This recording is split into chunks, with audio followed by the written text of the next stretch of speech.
everybody, it's never a bad day to be behind the wheel of a Jag, but this one, I think, is particularly interesting. For today, I am driving an X351, the fifth and final iteration of the venerable Jaguar XJ. More specifically, this is the fire-breathing 550 horsepower XJR. And as essentially the last of line, there are always two ways that history is going to view such a car. Firstly, as the finale, the swan song, the last in a legendary line. But also, there is a possibility it will be a car viewed with disdain, as evidently the one that wasn't good enough to warrant a replacement.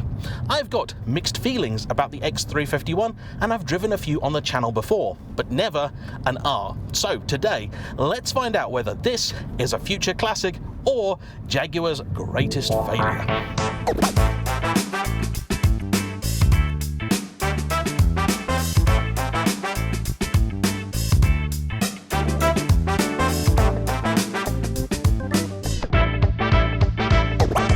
A quick recap on the X351's history. It was introduced in 2010 and built on the same platform that underpinned the old X350 and X358. In other words, a bonded and riveted aluminium chassis that made it one of the lightest cars in its class. This is well under 2 tons, between 1.8 and 1.9, depending on who you ask and who you believe. And you do have to have a little bit of sympathy for them, because they went to great lengths to make sure that the all-new X350 had looked like the old X308. But when it came out, a few people complained that they didn't actually like it. It didn't have the same proportions as the older car, so it didn't quite work. So for this, they just started anew with a sleeker, cleaner body line that was more in line with the rest of the Jaguar range. However, this, to my eyes, just isn't a pretty car, and I know from previous videos not all of you agree with me. From the front, I love it, but from the rear, it just doesn't work. They've tried to make it into a big sort of Coupaloon type thing like a Kia Stinger or an Audi A7, and simply put, at about 5.1 meters long, I think it's too big a car to pull off. Ian Callum tried to style his way around this by making the C-pillar on every variant black, thereby making the roof look as though it were floating. Doesn't really work, does it? Other changes made for this car were the adoption of traditional coils and springs for the front suspension, with air ride retained in the rear, and inside a completely new layout, which is a highlight. This is a fantastic place to sit. You have leather, carbon fibre, aluminium everywhere. You've also got plenty of luxury, so you've got heated and ventilated seats all round, 4-zone climate control, 2 sunroofs, a blind at the rear, a digital dash, which, okay, though it doesn't do that much, in 2010 was a fairly unusual thing. You've also got some genuinely beautiful styling cues, like this band that begins in the rear of the car and works its way all the way across the dash and round to the other side. I love that. Here it's in carbon fibre, but I must be getting old because I think it actually looks a little bit better in wood. Curiously, despite the fact the XJR has been essentially the de facto flagship of the whole Jaguar line since the 1990s, when they launched the all-new XJ, they didn't have one. Instead, its place was taken by something they called the XJL Super Sports, based on the long wheelbase version of the same thing. It had much of the same features, plenty of luxury and tech inside, but also a 510 horsepower version of the supercharged 5-litre Jaguar V8. But it wasn't an XJR, and people wanted one. So, in 2013, Jaguar gave us it. That car came with a 550 horsepower version of the same engine, an 8-speed gearbox which was introduced to the lineup in 2013 and adopted by the rest of the range, and all the other stuff you would expect, so slightly lower, stiffer suspension, and a few other tweaks here and there to make it look and feel like a slightly sportier car. Though, the XJR has never been a car about big arches, flared wings and shouty styling cues. Instead, it's a car that has always appealed to the person that wants understated performance. This thing is absolutely incredible, and to my mind, genuinely stands out amongst its peers, of which really there are very, very few. If you think about it, BMW never really made a proper M7 series. Sure, you had the M760 Li, but there wasn't a normal 760 Li, so I don't count it. Audi never made an RS8, the only exception really being Mercedes, who did make a number of AMG variants of the S-Class. Even so though, they are a very different proposition to the XJR. Why is that? Well, very simple. That is the way that it goes.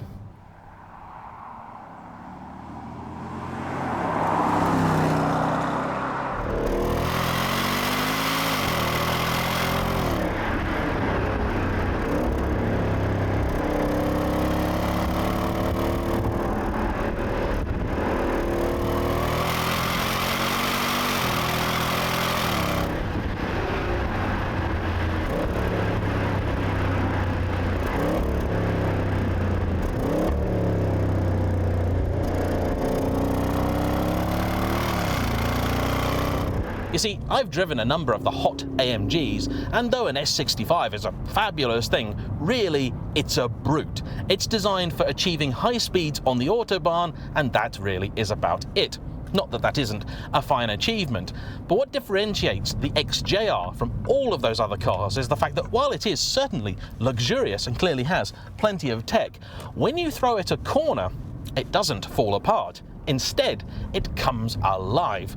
This is a genuinely brilliant thing, and I'm noticing that this car is quite different to the last XJR that I drove, which was actually my own. I'm sure many of you have heard the story before, so I'll tell it briefly, but a while back I wanted myself a new four-seater and decided upon an XJR. I was genuinely tempted by the XFR, however, in my brain I couldn't quite comprehend the idea of paying essentially the same money, about 25 grand or so, for a car that cost less when new, had less tech in it, and weighed a little bit more. The XJ, meanwhile, had more tech, more luxury, was far more modern inside, a bigger car with more space, and of course, just better all round. But I didn't like the way that it looked, so I had this real internal conflict going. I wound up saying, James, do the sensible thing, you've got pretty cars already, so get to the one that is the best as a daily driver, and that was the XJR.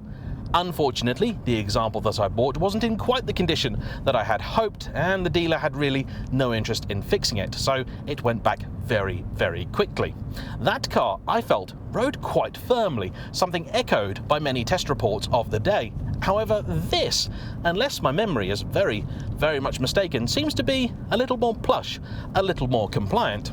And that might have something to do with the fact this is the facelift variant, which was introduced in 2015. It's fairly easy to spot a facelift. You can judge by the lights at the front or the rear. The easiest way is those at the front, which now integrate a little sort of J design cue into them. Inside it was largely business as usual, but you also got a new updated infotainment which brought along with it things like an app that you can use to talk to the car and various other functionality that is pretty decent. It's nice, responsive, though the screen by modern standards is quite small and you can't plug your phone into it. In 2018, the infotainment was updated once more, gifted Android Auto, Apple CarPlay and the like, and is essentially the same system as you'd have seen in a Range Rover or other Jag product of the day. There is otherwise no real difference between the pre and post facelift cars, so if you're not bothered by having more up-to-date infotainment, then you can get an older one and save yourself a little bit of money. That's if you can find one, because these are becoming a very rare car. Not so long ago, it'd be pretty normal to see between 7 and 12 of them up for sale at any one time. But today, on Auto Trader, there are just 2. An early, high-mile example and an XJR 575, which was the run-out special edition produced at the end of the car's life and featured, as you might have guessed it, a 575 horsepower version of the same engine. Though it's worth noting that that and all of the other XJRs came exclusively with 2-wheel drive, meaning when you want to have fun, you do need to respect the car, but do that and you can have fun.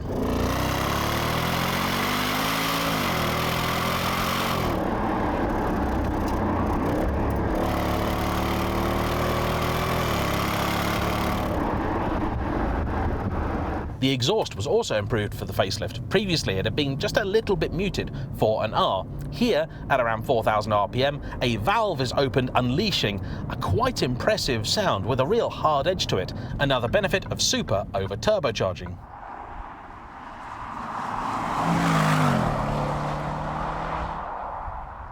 This thing is rude.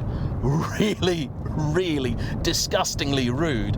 That engine has oodles of torque, 461 pound-foot, 625 newton-meters, and because it is super and not turbocharged, the power is clean, linear and responsive the whole way through the rev range. It picks up from just below 2,000 RPM all the way to its just below 7,000 red line.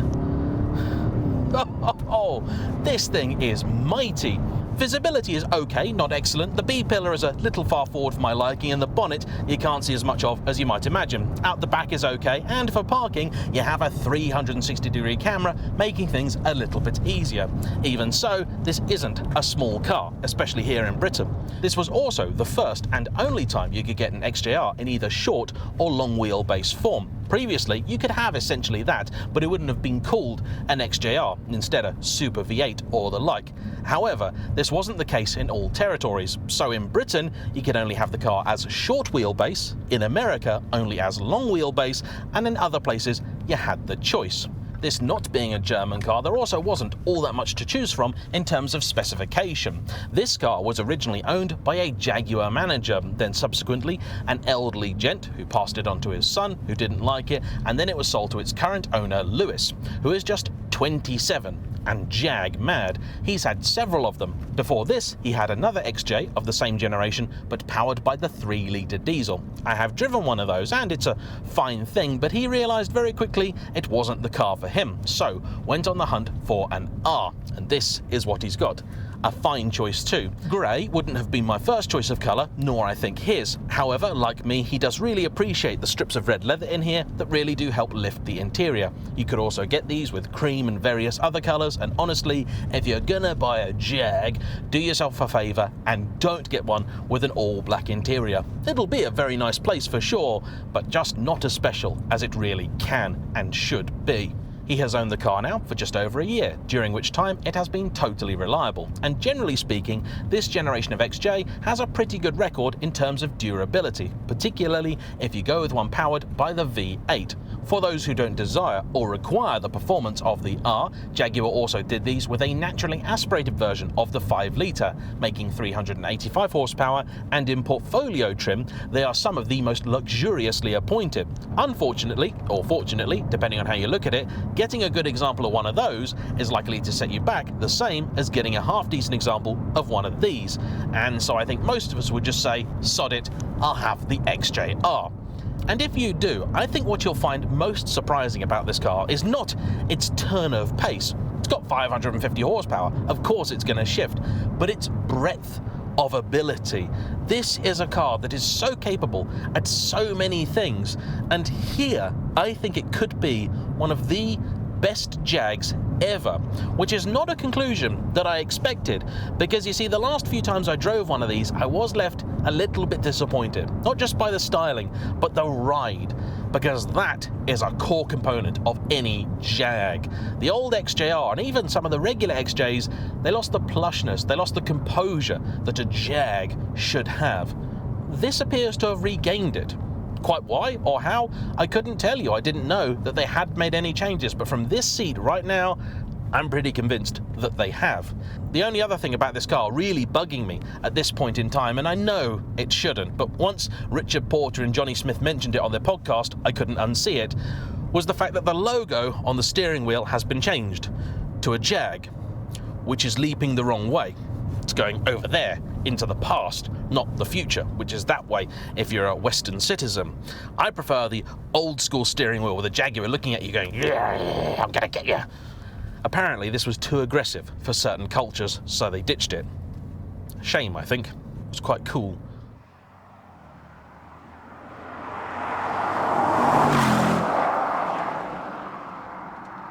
That suspension feeling like it's been dialed back just one notch, which could very well be the result of simply different tyres, does make this car to me a lot more credible as a cruiser. It also has plenty of nice stuff like double glazing, your aforementioned rear blinds, soft close, and it is a very serene place to be. It will even do pretty incredible fuel economy too. Currently it's been averaging 22.4, which is already not bad for a car of this performance. However, on a run, in one particular scenario, Lewis got 42 to the gallon.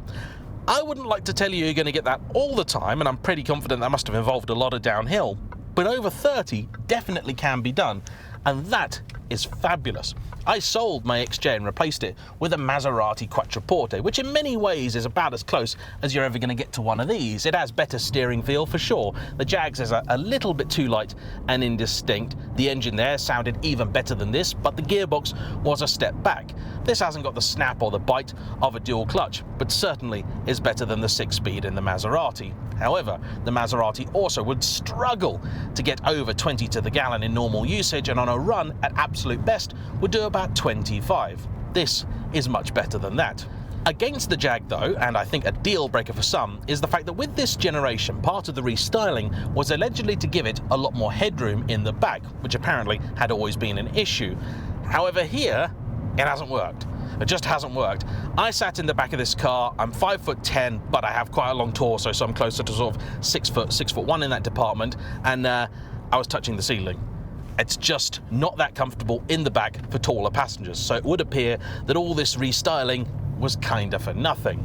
If you aren't 6 foot though, it is a nice place to spend some time. You have plenty of luxury features, the seats are nice and comfortable, these are much better than in the Maserati, and it is thoroughly, completely, front to back, a proper Jag.